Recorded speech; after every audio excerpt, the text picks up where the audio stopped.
Hi, I'm Dad Williams, and you are listening to the TigerTalk Podcast. Hello and welcome back to the TigerTalk Podcast. This is episode number 9. We're back after a little break over Christmas. Unfortunately, there's no Noah or no one else on to present inside this week. He's unavailable for the time being.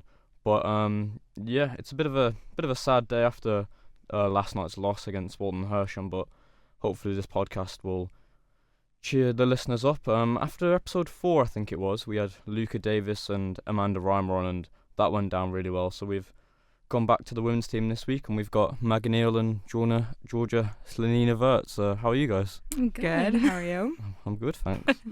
So yeah, we'll just dive straight in. Obviously, you can probably tell by those hellos that you are both American. So just talk to us about how you're finding life over here. You want me to go first? Yeah. Okay. I think it's really cool. It's very different. This is my 3rd year here, so been here for a minute. It's definitely like a change from living at home, and then like we drive at home and we don't drive here, so that's another change. But I think overall the experience has been really cool. Like it's completely different culturally, and then the travel thing is it's just like easy to go a bunch of places. So I've really enjoyed being over here. It just gives me a lot of new experiences. So Yeah, I agree. I like how easy it is to get everywhere, but it's also really funny to think that like 5 hours I'm still in Texas and you can go to Scotland in that same amount of time. So I think it's funny hearing people's perspectives of how long it takes them to drive everywhere. I would say like people here a lot of time will go, I was like, I don't want to go, it's like an hour and a half drive. I was like, an hour and a half drive. I drive that to practice. It's my practice. I was gonna say, one of the big things I've found of obviously my friends who are from the same program as you guys, when I say, I'm just going to the shop, and it's 5 minutes down the road, and he'll say, his local supermarket is like 40 minutes drive. Yeah. I think it's mad how big America is. Yeah. Obviously both of you guys are here for footballing reasons, so just talk to me about your early relationship with football and how you sort of got into it. Yeah. So believe it or not, we have only known each other for 3 years. And our first year was the first women's program that they had. And I think that whole experience really brought us closer together because it was not very easy. It was really difficult, especially being away from home. The distance for the first time is just like you have to have someone with you. And it was definitely an uphill battle, shall we say. Yeah.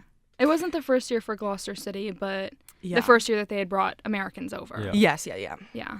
But, I mean, we both have been playing for, like, our entire lives. Yeah. So I started, I think, when I was probably 3, and my older sisters played, and so it was just, like, there was no kind of question to what I was doing. I got into it.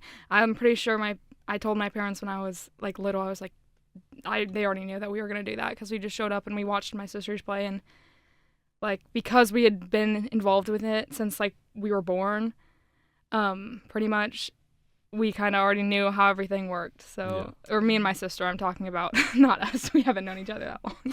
But when we came over here, I think our first year was like Georgie said, an uphill battle. Yeah. But like it definitely put us on the road to figuring things out. And then, of course, it's just like really hard being away from home this far because we've never done it before, and then we're by ourselves for the first time. So we definitely kind of relied on each other a lot to, figure everything out. Yeah. And so. You talk about all your sisters playing football. How does that come about? Because obviously in America it's getting more popular, but it's not the most popular. Yeah. Well, my parents were never like football people or soccer people, but it kind of just like my sisters had done a couple different sports, but it really just landed on pretty early on playing, and it's just I think by the time I got to me and my twin sister, there really wasn't a question into what we were doing because of how involved we were with my sisters, my other 2 older sisters had both already started playing. And one is 4.5 years older, one is 3. So, they were a little bit older and we could watch them play for real and not just like little 4-year-olds playing. But I think kind of them playing and us watching them, it just like kind of just showed us how amazing the sport could be. And we were always active anyway, so I just think, you know, and then of course we're like little 3-year-olds watching these older sisters play, and it's like I just want to do that as kind of idea. So I think really if it weren't for my older sisters, it probably would have been a lot slower of a road getting into it. Maybe not, but I think because I was so involved with it so early on, I think that's just why it was so quick for me to get into it when I was like a little baby. So yeah.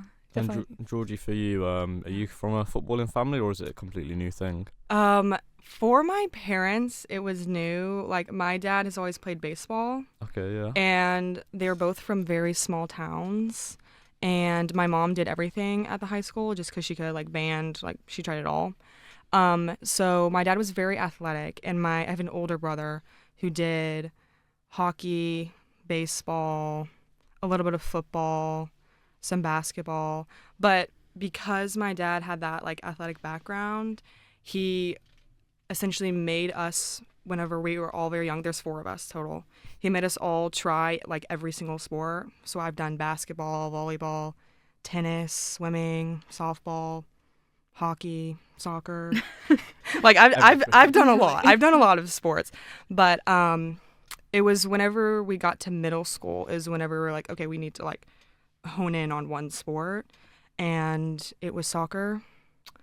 And then my sister kind of followed after me. So it was like, for her, she had her older sisters, and for me, it was me, because my brother did baseball. And so I was the first one to do soccer, then my sister followed after me. And how was that experience playing in America at a young age? Obviously, you're going through school, and then it's going to, I don't know how it works in America. Is it college, or is that university? College and university are the same thing. Okay, yeah. Essentially. I mean, there's a small like technical difference between the two, but you either go to college or university after, and everyone pretty much calls it all just college. Yeah, just college. But yeah, I think it's very intense in the States. You know, it's kind of from the age of being like, I don't know, like 7 or 8, you kind of get to the area of deciding whether you want to go like recreational with it and just have fun, or we have it, I think it's around me, it's called travel. I don't know if it's called that everywhere. Yeah. Travel, which is basically more competitive. You have to put more money into it. You do a lot more games, and it's a lot more competitive. And at that time, I think usually it's around like, I started when I was 7, so I started at the very earliest that you could. And I think usually around it's 7 to like 12 years old is when people really make that decision. And then I was ready at 7 because I'd played for so long, and my parents had taught me a lot about it because they already knew. But some people started a bit later. And then that going into travel soccer kind of leads up to then deciding once you're in high school whether you want to play. But in college, which again is a whole new thing because the recruiting process for that is very intense, a lot of work. It's like genuinely it's kind of like a second job when you're in school because you have to send so many emails out and do all these showcases that are like 3 days long, and then on top of that you're doing high school soccer at the same time, and then just regular club practices. So it's very intense, but I think it's like we're kind of used to it because, again, from a very young age, we're just taught like it's just kind of shown how it's going to go. So I think probably when I was a freshman in high school is when they're like, you need to start thinking about this, and then you can start like looking into things, because the process is to going to college, I feel like it's very accelerated for athletes because the recruiting process kind of forces you to make a decision early because you can't really wait on it. Otherwise, you won't get a spot on a team. But so it's pretty intense, but I think we're kind of used to it, I guess. Like you get used to it quick. Yeah. Because you have to. Like, if you want to play somewhere, you have to advocate for yourself. Yeah. Like I've sent so many emails. Yeah. It's insane. I've sent so many emails. That's the time in my life I sent the most emails I've ever sent. Yeah. So. Yeah. Did you find that quite difficult, obviously balancing, as you say, playing for your high school team and then you're playing for, a separate team, and then on top of that, you've essentially got to promote yourself to these recruiters? I didn't find it that hard. Just because I love soccer so much, it really was not an issue. Like, we'd practice 2 times a day, every single day of the week, and then play on the weekends. Like, Yeah. it's not an issue for me. Yeah. I didn't find the playing hard. Because, the high school season is, like 3 to 4 months Yeah, max. it's not long. Yeah. But, again, it's every single day after school, and then club on top of that, which is another 2 to 3 times a week for training, and then games on the weekends. So most people know that if you're doing that, that's pretty much your entire life outside of it. Like, I don't know many people that had jobs on top of that because you just didn't have the time. You can't. But the part that I found more difficult was the actual sending emails and putting myself out there. And, like, then of course, our recruiting process was different than a lot of other people's because we started right in COVID. So people were not coming out to watch us play. We had to find highlights, and that's when that really started for us. But so that's not typical. But I think the sending the emails, and, like, a lot of the time you don't get a response. Yeah. So you just send all these emails out and you're just like, ugh. But I think that was the harder part because you just don't really know. It's kind of like uncharted territory. But it was still, like, I think a good experience to learn because it kind of teaches you that it's like the rejection is not necessarily your fault. Like, a lot of it was like, oh, we don't need this position on our team, or our roster's full, we've already recruited fully. Yeah. So, like, that tell you it's not about you all the, like, time. But I think that's the part that was the hardest. I don't think, like, the playing and the showcases and all that, like, I loved that. I loved playing, so that was the easy part. But, yeah, the emails and the communicating was, Yeah. it's difficult. But, yeah, I learned a lot through it, so I think it's good for players to know. And how helpful were your coaches at this time? Obviously, as you say, it's a big demand to be doing all of this, and you need a good support system, and especially on the pitch and off it. How helpful were your coaches during this process? I've played at 3 different clubs at home. So my most recent club coach, he's incredible. He played professionally over here. So he's from over here. And he's the reason why I'm over here right now. Like, he advocated for me. He really, because I did private lessons with him and my sister, and he was great. He knew us perfectly. He knew what I could do, how to help me when I was struggling. Like, I remember him trying to teach me how to, like, take a free kick and curve the ball.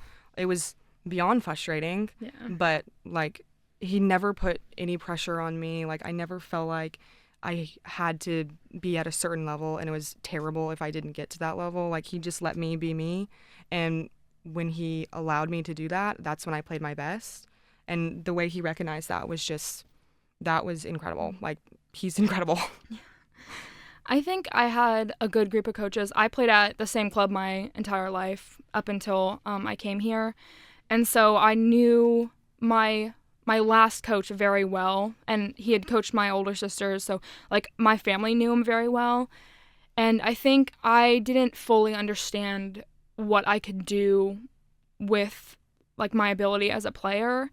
And so I wasn't really sure, like, where I should shoot for. I don't know if you know anything about university soccer in the States, but, Division 1, 2, and 3, like, I was never really with the idea that I could shoot for the highest. Yeah.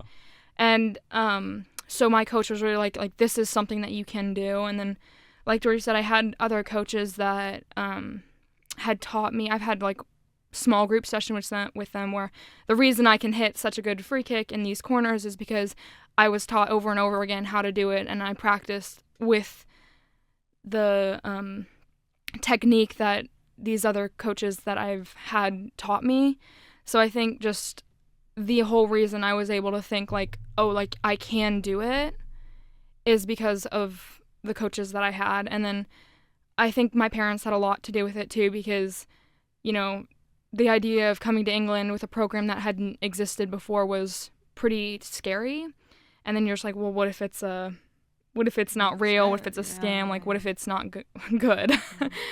But I just remember a specific moment when I was figuring out, my dad goes, like, I think you need to try this out. I think you need to look at it and really go on this tour that kind of showed us everything, because you need to explore this idea. Just see what it's about. Yeah, and I don't think without being pushed by my coaches and my parents that I would have come here and done this, because it's such a unknown thing and it's scary to move 4,000 miles away by myself. And yeah, so I think my coaches had a lot to do with where I am now, but my parents also did, because they kind of instilled this independence in me, but also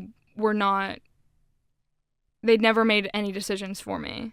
Mm-hmm. And they were just pushing me to try things, though. So, yeah, I think my coaches really supported me in that, the finding things and figuring out, because they had done it before.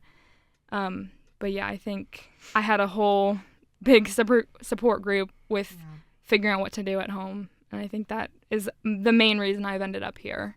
And you talk about ending up, I remember when we had Luca on, she said that it was one of her coaches who I think worked with the program that Gloucester City are no longer with, but it did help bring you guys over here. How did you guys find out about the program itself? So every year at my most recent club I was at, during the summer, they have a trip with a group of women and a group of guys.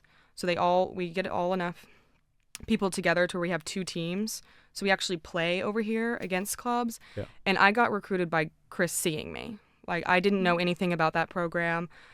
We just happened to be able to get a practice with him, with our team.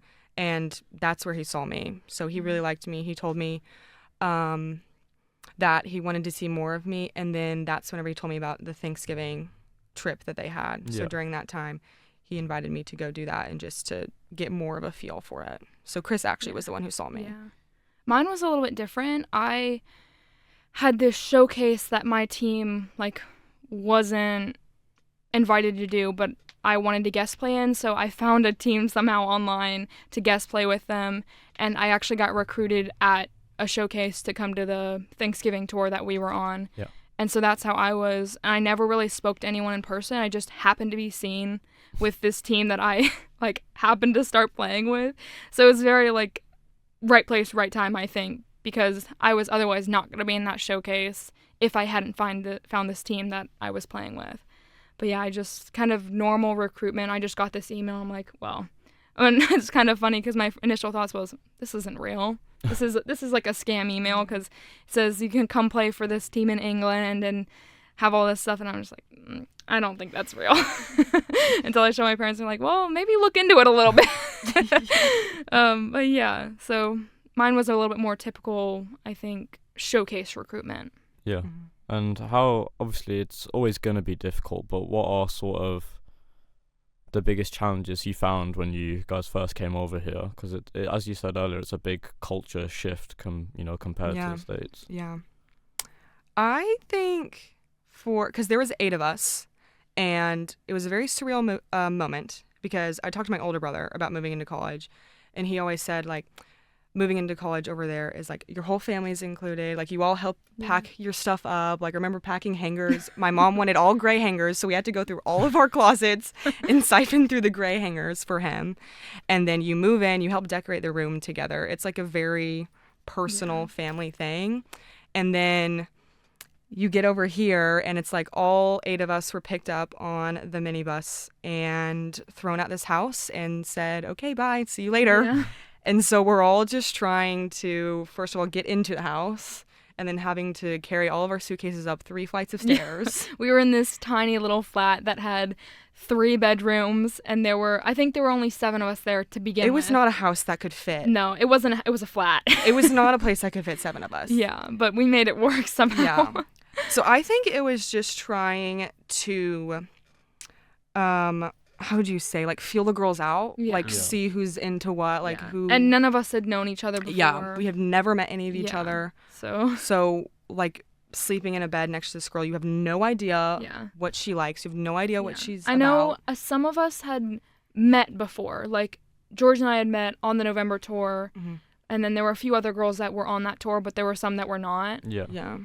So it was just kind of interesting. Yeah, everyone's very, it's tense. You're very standoffish, but it's you want to have fun because you're in this new place. You're starting essentially a new life.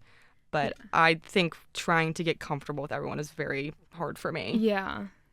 Yeah, I think aside from just coming in and not knowing anyone and just meeting. I think one of the hardest part was just figuring out where to go, places to shop, and just adjustments. Me specifically, I was by myself on campus when I got moved in. My parents came over to help move me into my dorm for a week, but after that I was completely by myself. Like, I didn't have anyone else on the same campus as me, whereas some of the other girls had same people on the same flat as them. So is that also figuring out where to go from campus, because I was on campus at Park, so there's not really a close grocery store that's within walking distance. So I think kind of for me, getting in a routine was one of the hardest parts, because I am a pretty routine-based person. I work way better with routine. So that, I think, was a rough start. And then, you know, a new team as well is just hard to just get into. And originally we were kind of like, I wouldn't say outcast, but we were like coming in from far place, and there were a lot of us, and we were taking some of the girls' spots that were there originally. So I think that kind of was a rocky start. It went away pretty quickly, but you know, that I couldn't really blame them. Yeah, no, I can't. Like, we're essentially walk-ons, and but yeah, I think that was one of the hardest part too. I think moving into a new team when I really hadn't done that very often was also, you know, a little nervous, but I think it was made very easy by the people that we had on the team. Yeah. So it was scary, but it didn't end up being really that scary once we actually just did it. So All right, we're gonna break it up with some quickfire questions. So we'll just get straight into it. Favorite film?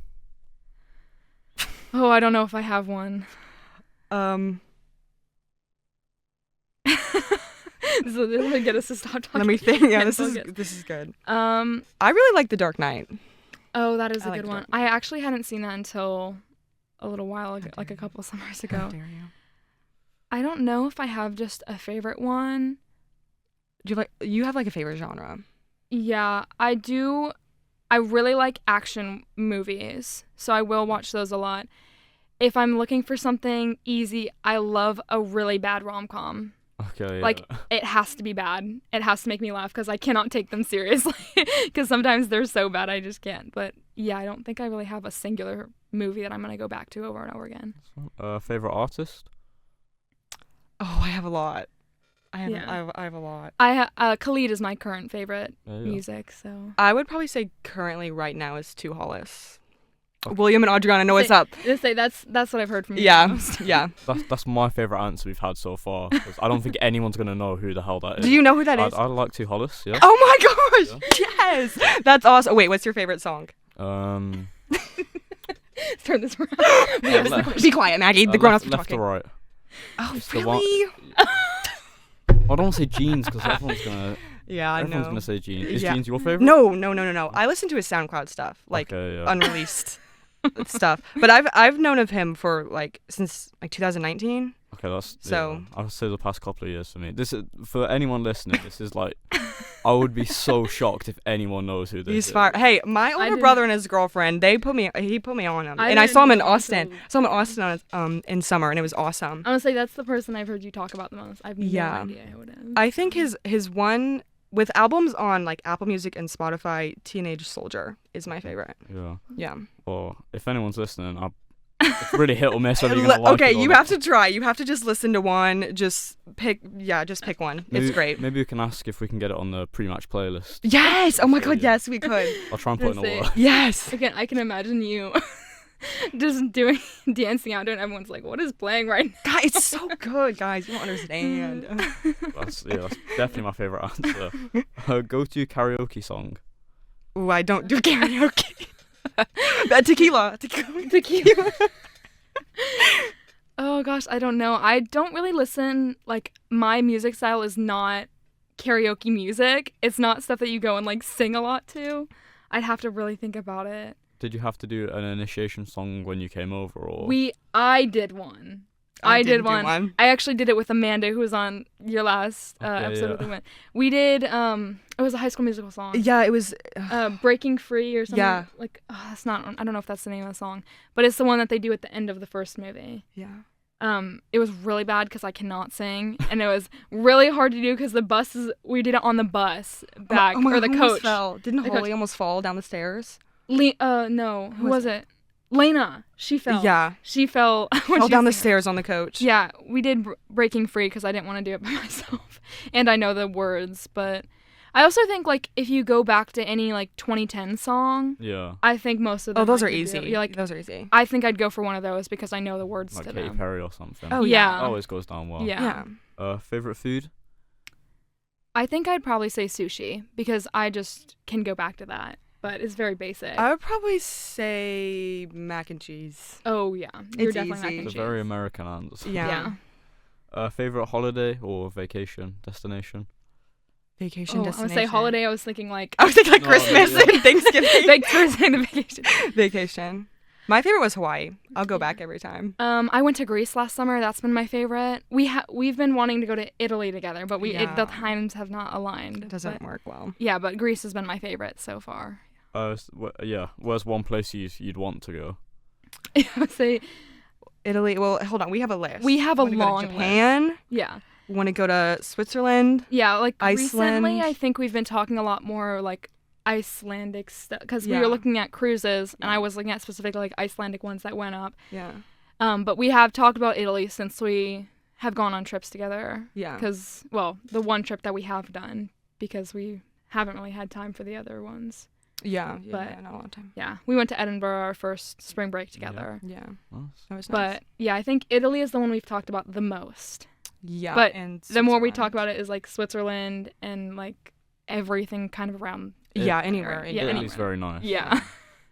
Childhood team. As in like, did you support a team when you were younger? I supported my local team, the Washington Spirit, which is an NWSL team. Yeah. And I still support them to this day because it's just kind of like, it's very similar to here where it's, if you live in Gloucester, you're probably going to support Gloucester team Yeah. or Gloucester Rugby or whatever. So yeah, I think Washington Spirit would be my team. I don't have one. I watch all sorts of sports, so I'm gonna just watch it. I don't care about the team. I'm going to say, I usually just watch things, but I'm going to intentionally turn on Washington Spirit. I don't really watch, like, other sports. I don't really have any specific team. Yeah. I don't watch American football, so Neither do I. So. yeah. Favorite player of all time? Mine is Naomi Girma. I love her. She's so good. I don't have one. I don't Yeah. pay enough No. attention. So I didn't I hear just that. watch. I'm Yeah. not a liar. Yeah. Favorite football in memory? I think, honestly, right now my favorite memory was, I have, I think, two. One for here and one for when I was at home. I think here my favorite was end of the season last year. We had champagne bottles that we have pictures of them where we like Yeah. kind of celebrated, and I think that was one of my favorite moments that we've had because it was so fun. I know you weren't there. I'm envisioning. it. Yeah. This is me imagining. I think that's one of my favorite moments for Gloucester City that I've had. And then at home, what comes back to me a lot is team dinners. And it's not one specific one. That was a huge thing that travel soccer teams did, is if you were out after a game or anything, like just a team dinner, you go out somewhere and you eat, and you're probably the loudest people in the entire restaurant, and everyone Yeah. is annoyed by you, but you That's don't you in really, general, yeah, so. like, okay. No need to be rude. I don't know. Yeah. Mine over here was definitely whenever y'all made that mannequin of me. You weren't even there for that. I wasn't even there. I was at home because of my knee. Yeah. But they made a mannequin. They cut out my face and put it on a mannequin. It's very led by Johnny. Yeah, Johnny. And they put a penny on me, and they put me on the sideline on the bench, and I could see from the camera. Yeah. And then that blue wig that we Yeah, had. so, For Halloween. Our first Halloween, we dressed up as Thing 1 and Thing 2 at a Yeah. practice and Yeah. didn't tell anyone. So we showed up with the only matching red shirts and blue wigs, and we were the only ones ones, that the only had ones that. that practice. And so we took that blue wig and put it on a mannequin. Yeah, that's probably mine from Gloucester City. And for people who didn't know, Georgie had to go home because of her knee. Yeah. And she couldn't do her placement for nursing, so she couldn't complete her course. So Yeah. her visa wasn't. Got deported, Yeah, essentially. technically just got a deported. criminal. Yeah. Yeah. So I think it was really led by Johnny. I And believe maybe- it. and Well, you Yoan. sent him that photo. I did send him that photo because he asked me, and I sent probably the best photo that I have of Georgie, which is just, it's so funny. She has like little hairs sticking out on her forehead in a sweatshirt that's pulled really tight. Is this one? It was that one, yeah. Yeah. Yeah, and the last question, what's one thing you like about living in England, or maybe Gloucester specifically? I like how easy it is to get around. Yeah. Like, I don't have to worry about, I can get the bus, I can get a train if I need to go. I like anywhere. that we can take a train just for a day trip to somewhere else. Yeah. Because you really can't do that. I mean, you can, but it's a lot more difficult, I'd say. But I've gone on so many day trips or short weekend trips to a completely different country. So Yeah. I think that's my favorite part. Okay, Yeah. and yeah, obviously we'll sort of stick on that topic of sort of moving over here. What were your like initial thoughts of the area? And obviously, as you said, you lived in the building. Well, Yeah. not literally the building, but yeah, you lived in this Yeah. campus. What were your first thoughts when you came over here? I think it was just probably the first thing I thought was I was very overwhelmed. Yes. But I think specifically this area is pretty nice because it's not like a big city, but it's also not like we're in the middle of nowhere where Yeah. we can get to so many places. Yeah. So I think that kind of was a good balance between being in a little bit more busy of an area, because I live in the suburbs at home, so I'm not necessarily in town. Yeah. So yeah, I think I really liked the area to begin with, because I always liked the idea of being able to walk to places. Mm-hmm. And, you know, I've walked so much more than I ever would have, I think, at home. Yeah. I think it was just kind of like excitement, I think, Yeah. probably. So it feels like a lifetime ago when It first got feels here. like 8 years ago. Yeah. So you guys have been here for 3 years now. Yeah. What are some of the, I don't know, maybe some of the things that you weren't so sure about at first that you've maybe come to love? Oh, I don't know. I feel like the food is definitely something that we can speak on, because I don't think personally that it's bad. I've been able to find plenty of I've restaurants. never had an issue. I think it's more of like the unknown. Like most of the restaurants here, aside from the fast food, Yeah. I haven't heard of Yeah. before. Yeah. So I think just kind of exploring that was interesting. Yeah. I would probably say like going out with the team. Yeah. I'm a very socially anxious person, so going out is not something I do. Yeah. But I think, well, not only because the team we have, but it's just like very easy Yeah. to do. It's not difficult. You can go out. You can do whatever you want, really. Yeah. Not whatever, but Not everything that you you can do everything within Yeah. reason. I definitely think that whole culture shift was interesting as well. Like, we can't drink at home currently. yeah.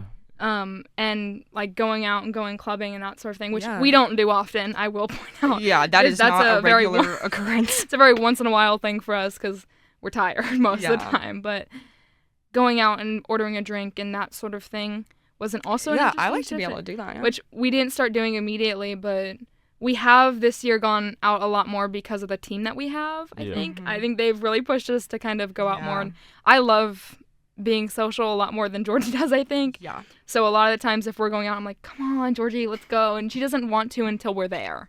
Like, we just have to get there and Yeah. be there, and then Yeah. she's okay. Yeah, yeah. But I think it's just the idea of going. Yeah. But Yeah. once we get there, it's a lot. fine. It's fine. Everything's fine. Do you find that a bit frustrating? Like, if you're over here and as you say, you can just get a drink, and then Yeah. Mhm. if you go back home, then you're just like, nah, like you're not allowed to. I don't care enough. Yeah, I Yeah. think It's not an issue at all for me. I think I don't really drink much in general Yeah. because Yeah. I feel like it messes with me a little bit too much Yeah. sport-wise. But I do find myself going home and going out to eat and looking at the cocktails and being like, Yeah. I can't order one of these, and just having to leave it. I think there was one time I was like, Mom, can I have one? She'd have to order it for me. Yeah. But I would say we're very casual. Yeah, it drinkers, does. like, It doesn't we matter to don't- me. Yeah. I don't think I have a big effect because I don't drink that often. Yeah. Obviously, you spoke earlier about when you came over here and it was just like 8 of you. Mm-hmm. Obviously, when we had Luca on, she said how maybe difficult it was at first, you know, both on and off the pitch, because you are just suddenly thrust into this new environment, and Yeah. as you say, you don't know anyone. What were like some of the biggest challenges, but then also some of the biggest like positives you found? I think the positives were that it was challenging to me because I feel okay. Performative answer. I feel like I don't be rude. I'm sorry, I didn't think you were gonna say that. Okay, I'm being genuine here. No, that's fine. Go for it. I'll be quiet. That's probably for the best. I think from the person that I was when I first got here to the person I am now, I have changed a lot and grown a lot. So I think there were a lot of parts that were challenging. It's just you're navigating people that you've never met and don't know how they're going to be. And I don't know if you can tell, Georgie and I have a very specific sense of humor that, not everyone gets first. Yeah. And some people think that we hate each other Yeah. or don't like each other. But we have been called like an old married couple a lot. Yeah, we have. And so I think navigating new people was a challenge. And then a new team and all the challenges that came with that program that we were with. It was a first for everything. Yeah, it was a first for a lot. Yeah.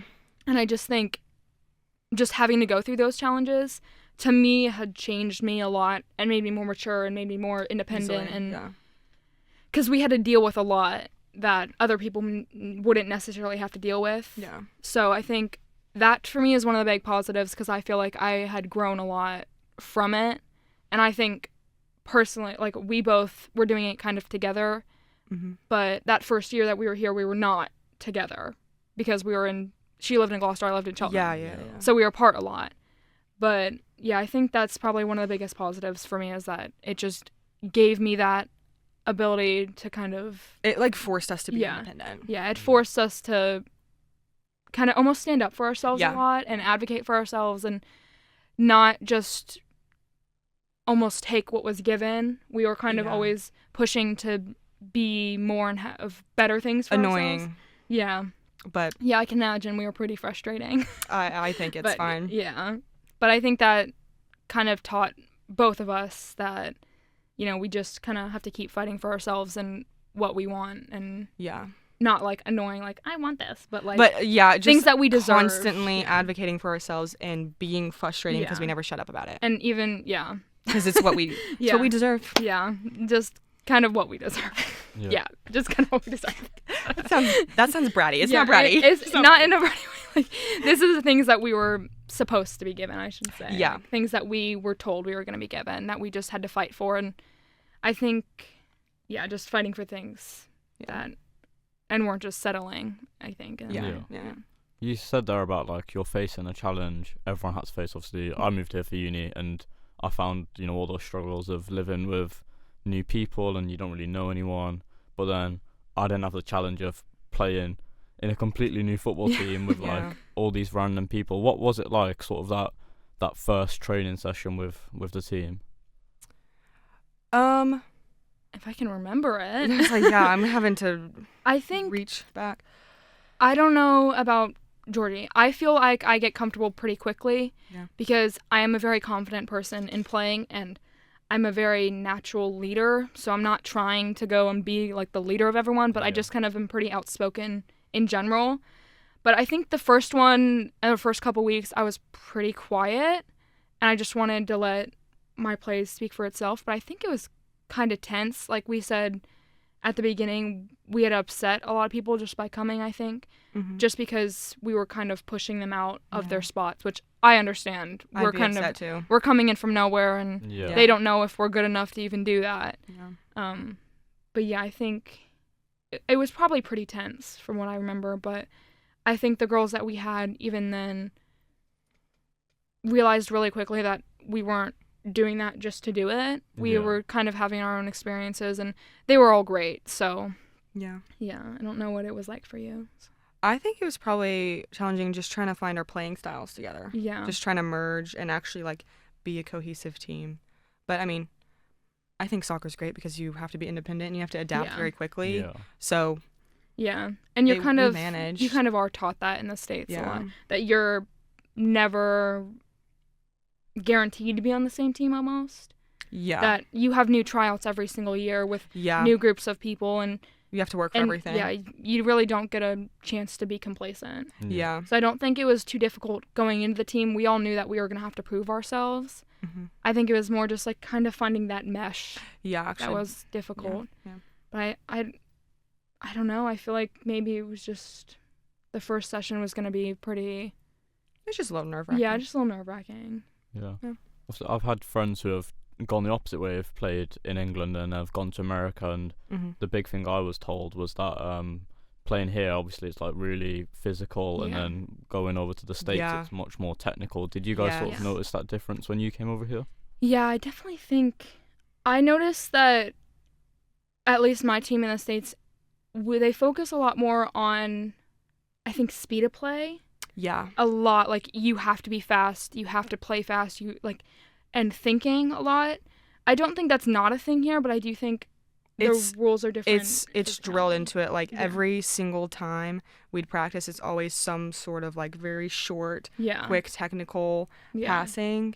And, like, you will get yelled at. Yeah. I have gotten yelled at. I've gotten embarrassed across the field. I'll be on the complete opposite side of the field, and I don't do it again. Yeah. I get screamed at. I don't mess up again. Yeah. I learn to play quicker. So it's also that of, like, just in general over here, it's not really, I don't want to say people don't take it that serious, but it's a different way of coaching. Because I've always had coaches that have been like that harsh and will scream at you, have no issue throwing a clipboard in your direction. Like, I'm not saying that's okay. Throwing a stack of cones on the ground. Yeah, I'm not saying that's okay, but you listen, it works. And it's not like they're hitting you with anything. Yeah, no, it's not, like, you're never scared. Yeah, but it's like, just very, very passionate, but kind of in a different way sometimes. Yeah. I've obviously, we haven't had a ton of coaches over here. Yeah. But I think speed of play was a really big difference that I noticed, that it's not focused as much of this, everything needs to be fast. And and there is a more of a focus on physicality. Mm-hmm. I think obviously we were in youth before we came here, so it wasn't semi-pro or anything like that. Yeah. But you can be a lot more physical here, I feel like, some of the time. I mean, it depends on the ref that you have, than we could in the States. Like, I think a lot of things that I've done here, like stiff-arming people and pushing them over, I don't think would have gone over as well in the States. You wouldn't get away with it, yeah. I've also noticed a lot the cursing thing. Yes. Y'all love to curse at the ref. Or in the general area of the ref, and in the vicinity. I think that was a big shot coming. I was like, oh, like, you can just do that and not get carded for it? Because I think I had a player who got a red card for accidentally bumping into the ref after the game ended. Yeah. Like, it was complete accident. Yeah, I think any cursing will get you at least, like, warned in the States. Yeah. At least, I don't know for university level, but for the youth, you don't do it. You don't say anything. Yeah. And or if you do, you're doing it under your breath where no one can hear. Yeah, you better be quiet. Yeah. And then obviously, when, in terms of your teammates, how have you found it playing with, obviously, people with the same background as yourself, but then there's also people from England and even, Amanda, for example, who's come over from Switzerland. Yeah. What has it been like playing with different players who've maybe learnt differently, but then also off the pitch, you're obviously from really different cultures. Yeah. How do you build those relationships when it's someone who has a completely different background to you? Oh, it's awesome. Yeah. This team is incredible. This is one of my favorite teams I've ever had. Yeah. Everyone is amazing, but I think a lot of that has to do with how easy people are to talk to each other. I came in a little later because I pushed everything back because of my knee, but I came in just a little bit later than she did. Yeah.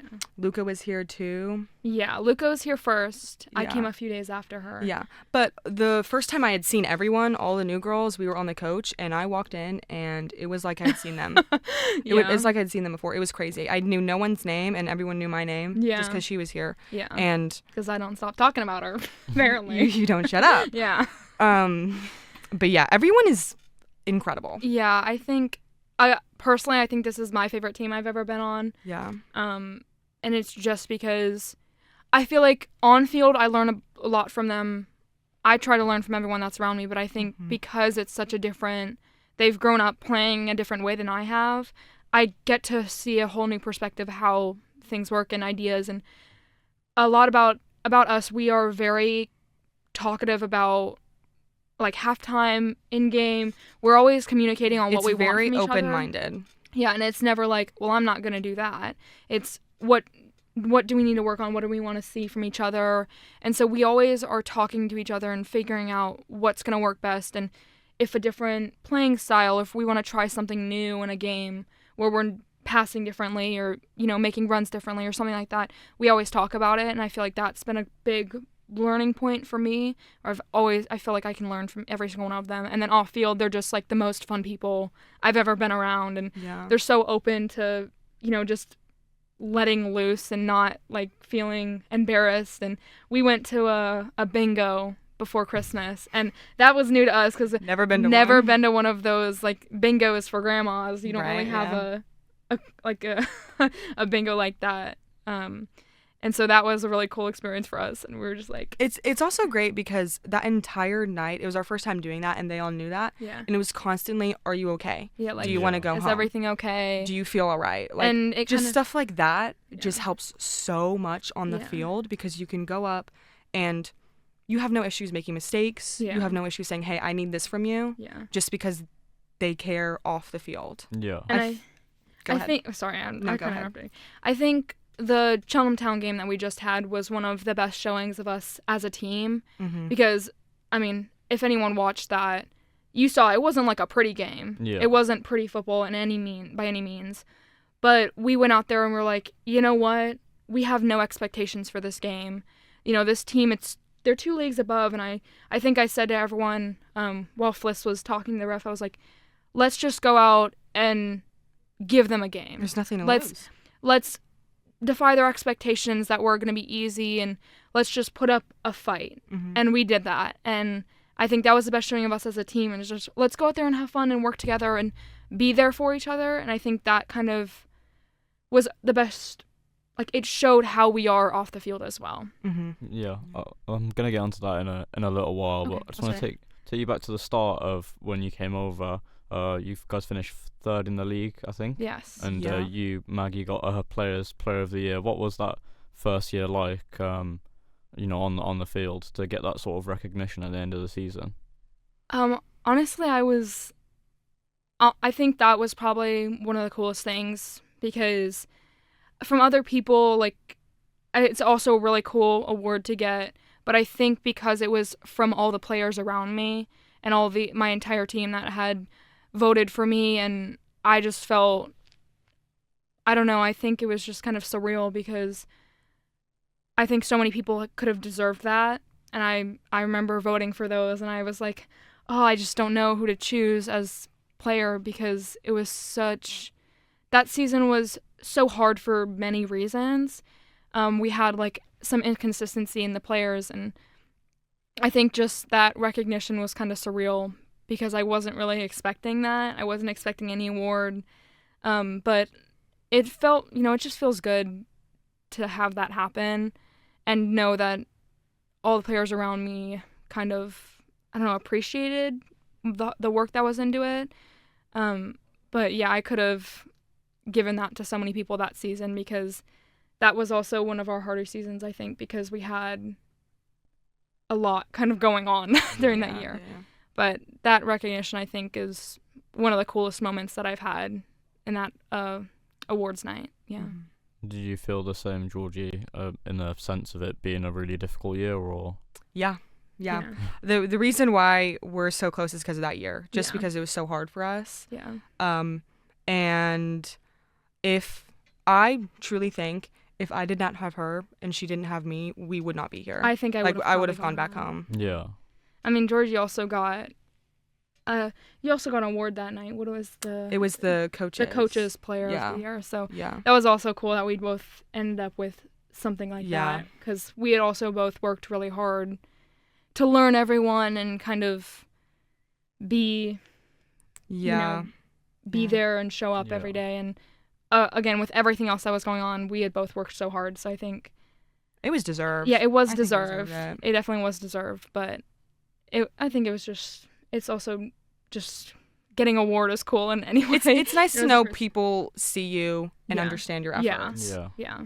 I think it's just nice. Because I think a lot of time, and obviously not just me, but a lot of time in a team, certain players can get lost and like kind of overshined by others, and it's just the nature of a team. So I think giving people recognition anywhere, I think it's really important. Really important for people, everyone at some point, to show what they can do and feel like they're appreciated. So you talk about how difficult that first season was, but then the second season you win the league. You captain the side. What was that moment like when winning the league? Obviously such a big achievement. That was really cool. It was kind of thrown on us because I remember the game, we had just won the game and it was just a normal one, and we were kind of not expecting it because it happened because another team lost. Yeah. And I think just feeling that happen, and we had 6 games left in the season, we were just like, we all deserve that so much. We all worked so hard for it.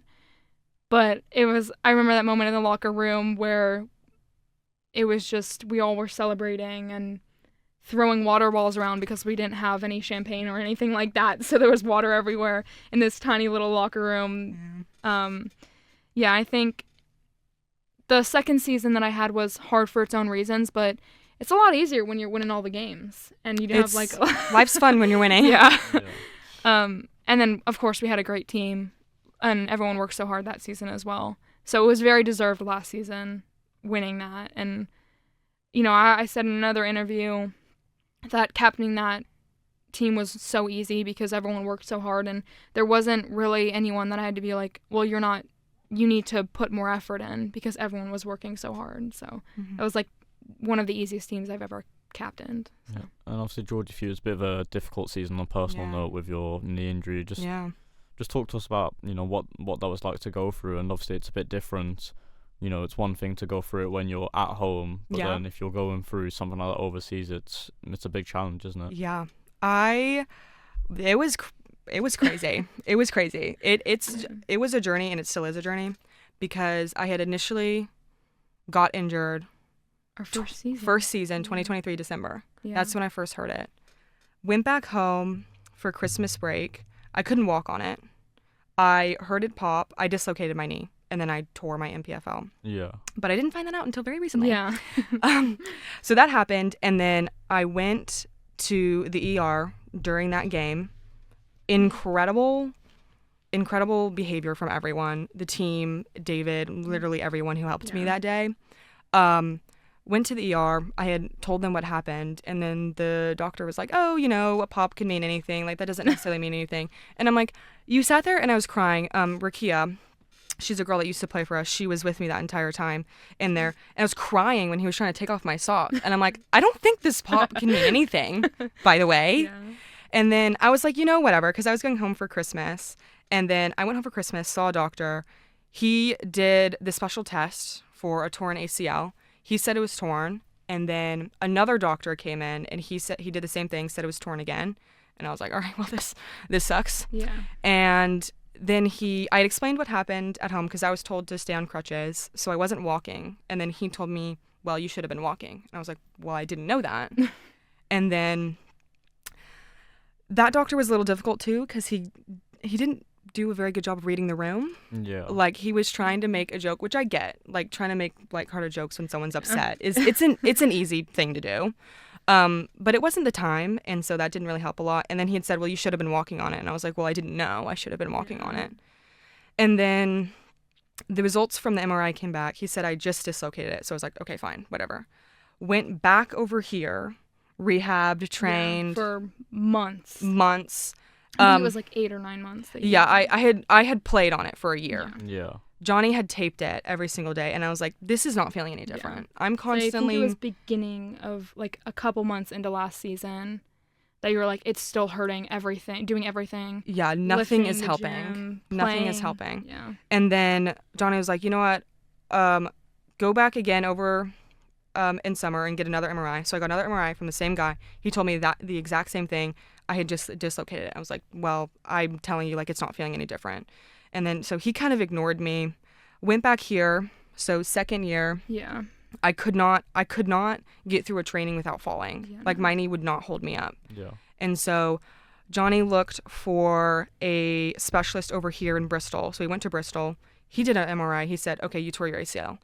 And I'm like, what did I do? Yeah. Because people are telling me I tore my ACL. People are telling me I dislocated. People are telling me I didn't do anything. Yeah. And I'm just like, it was so confusing. Yeah.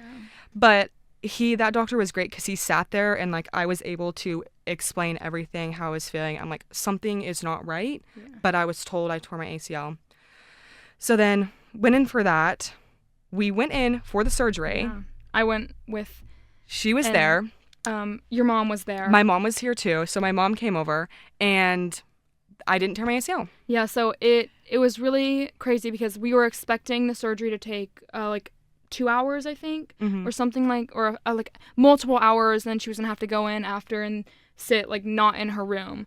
So we had gone to get food, and I think we were maybe gone for an hour and a half. And we get back and we're like, oh, the door's open. Like both of the doors had been open to her room, and I think 5 minutes after they brought her back, and we're like, that was too short. Like. You weren't gone for long enough. Yeah.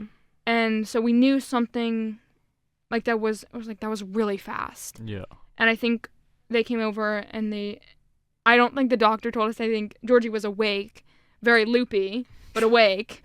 Yeah. And she goes, they didn't do the surgery. And we're like, what? And of course she can't explain it well because she's, coming off anesthesia. Yeah. So we had to wait for the doctor to come in and be like, it's not a torn ACL. Yeah, my ACL was completely fine. Yeah. I had a bone bruise on the medial side of my knee, and then I tore my MPFL, which is on the inside of your knee as well. And he was explaining to me that anytime I would play or do anything, my patella was moving like 3 centimeters too far. So that's why it was hurting all the time. Yeah. So that entire journey of trying to get my knee sorted, and then right after, literally a week after I got my surgery, I tore my hamstring trying to take my shoe off because they took from my hamstring. Yeah. So I completely tore my hamstring, and then I was just like, all right, this is just one thing after another. Yeah. So it was really difficult. Johnny was easily the biggest advocate for me. He sat there, listened to me. But going through that, I think once I finally got to that season where I had to go back home, I was pretty comfortable. I wouldn't say comfortable, but I was okay with watching. I had been watching for a very long time. I was out initially for like 3 months after I had first heard it anyways. So I got very used to watching it, but it almost kind of sucked because I was like, and I know, well, I just want to be out there, but also like, I know they can do it without me, which is a little bit vain and like might be a little overconfident, but it was frustrating knowing like, I thought I had made a bigger difference than I did. I do think I'm better now. Yeah. So I do think I'm a pretty big part of the team, dare I say. But it was just frustrating, I think, watching like the world go on without me.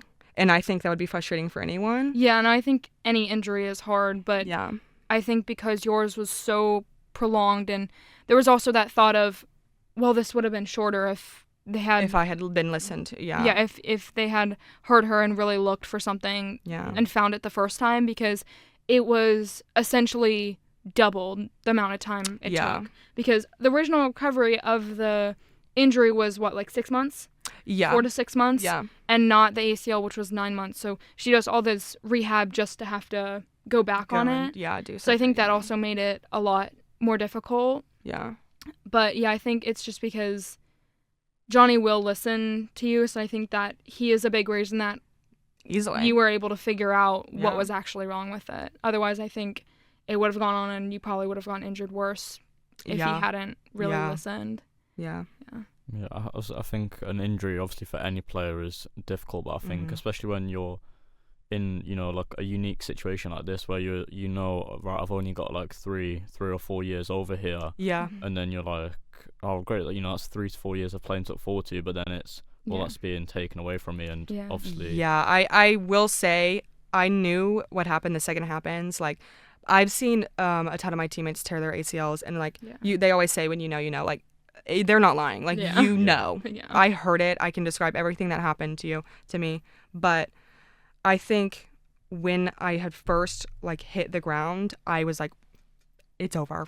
Yeah, well, we all Everything's over. I also remember that moment distinctly because we all knew something was really wrong, because she went down and, I think she like screamed or said, like, yelled something out. Mm-hmm. And immediately our entire front line was gone. because they'd all run over to her. And the team that we were playing with did not stop. I don't know if they didn't know what was happening or anything like that, but like I was in the back line at this point. I was like, I just need to kick the ball out. But I just immediately know like half of our team had gone to her. So I think that's like I remember it so distinctly because of what happened. Yeah. So like we knew something was wrong immediately, and at this point Johnny wasn't with us. No, we didn't have a physio. Really have. So Chris was like, everyone was with me, and then David. Yeah. He was screaming on the David sidelines apparently. He was at the ref. I heard him from where I was. And so Chris had to do all of this and get like the stretcher and like have to figure out everything. Like everyone's trying to figure out everything, and we don't have a physio, and I'm just like, this is insane. This is insane. We got Johnny just after Christmas, so it was really good time for him to come in, I guess. Convenient. Very convenient. And then obviously this year, it's obviously thankfully been a bit better, I assume. Obviously, nothing to worry about injuries. How have you guys found this season so far? I think it was a rocky start. We had essentially an entirely new team. I mean, obviously we have a few of some of the same girls as last year, but so many new players. And so I think we kind of started out rocky, and we also started with a bunch of injuries. Like I was here for 3 days, and I did something to my ankle, and I couldn't play for a few weeks until our first game. So I missed out on all of our preseason friendlies. But I think the beginning of the season was rocky because we had so many different players, and it just took us some time to find our rhythm. And I think we're just getting into that now, this part of the season, where we're really finding our kind of playing style as a team, and we're really getting into playing how we could have played. And just, I think, so that's why we started off a little rocky, but I think we're going to have a good... It's getting there. Yeah, we're getting there. It's getting there. So, which makes it kind of sad that, this season is... I mean, we still have, I think, half our games left of the league, so we have plenty of time. Yeah. But it feels like it goes so fast that, it does.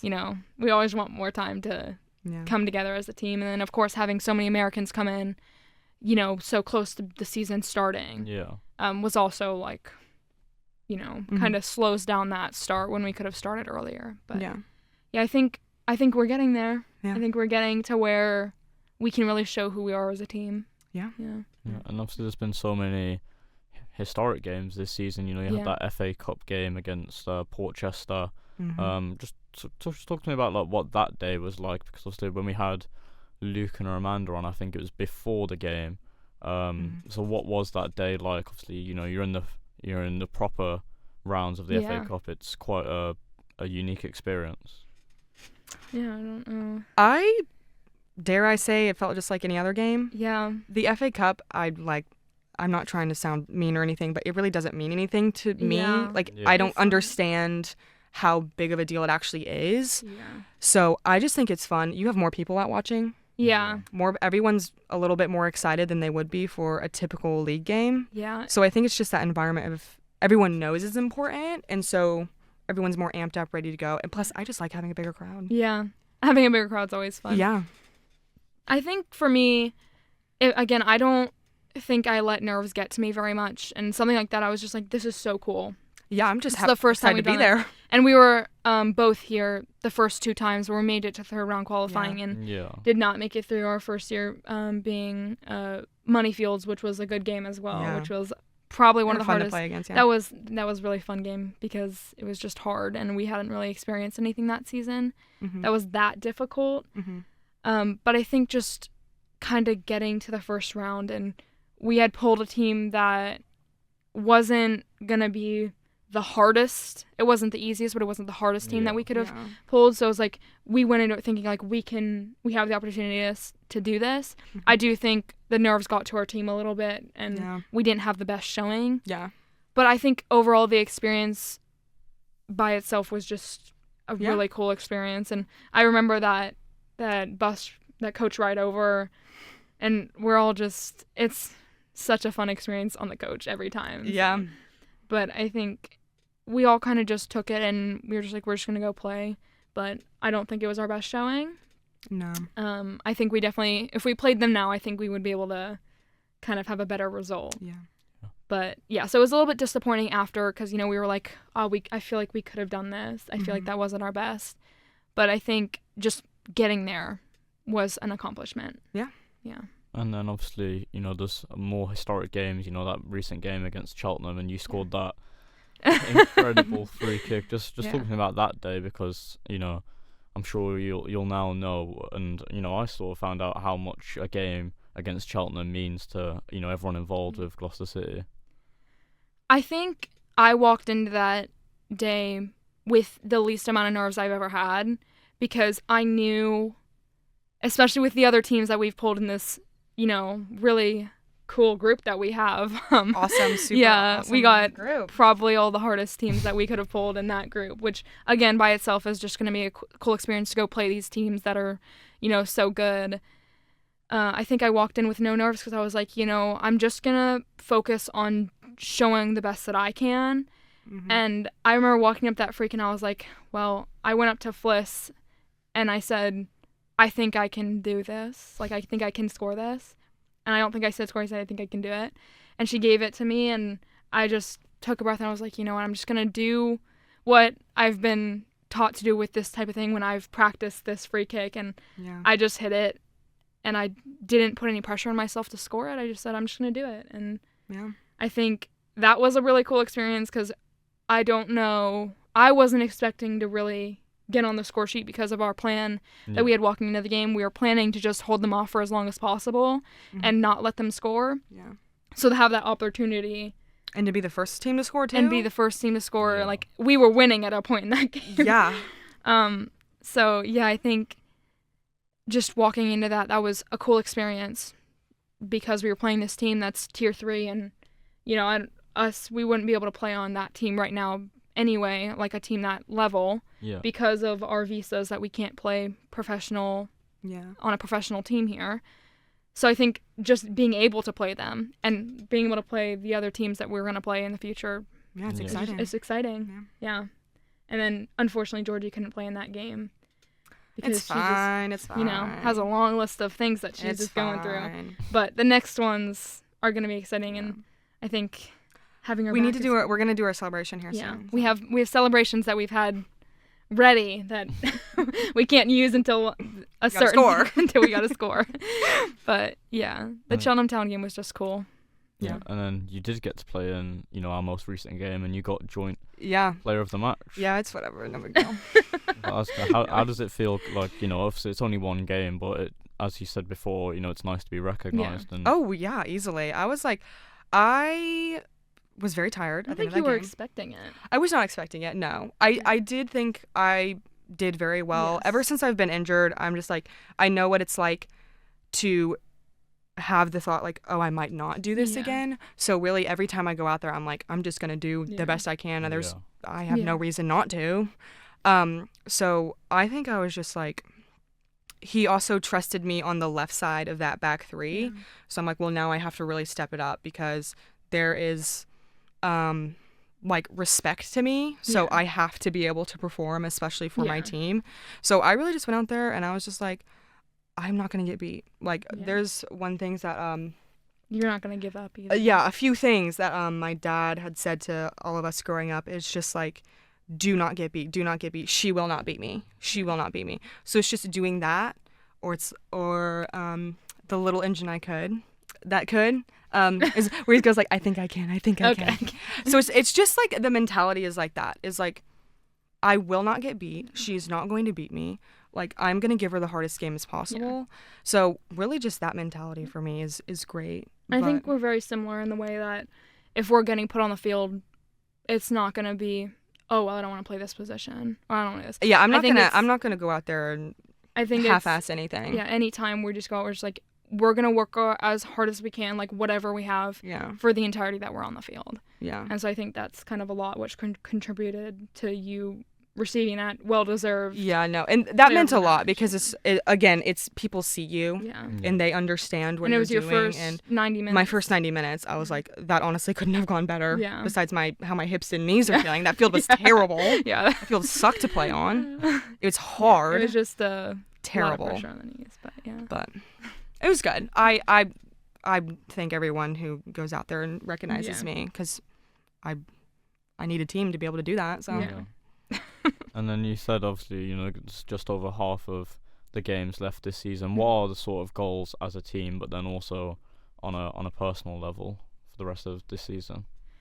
I think for me, as a team, it would be really cool to genuinely just win the rest of our games and go out there and do our best, because I think our first couple showings were not what we are. I think they were messy and they don't really show us as a team, and we have such talented players on the team that we're all kind of still connecting, and we've had a lot of injuries throughout the season, which have kind of hurt us a bit in connecting. But I just want us to fully, aside from winning, because I think that's every team's goal, I want us to come together and really become this team that we know we can be, and just all kind of fully mesh together. Because there are some trainings where I'm like, if we played like this, one touch passes, we all know where we are, and we all look like we are so aware of what the other person's going to do. So I think that for the team is my goal. And for me, I think I just want to go out and continue to work as hard as I can. I think that's my main goal whenever I'm doing it, is I just want to put out what I can for everyone else. I want to show everyone else that I'm working as hard as I can for this team. Yeah. I want to score. I want to do our celebration. Yeah. I really want to score. Yeah. And we have this celebration that we did.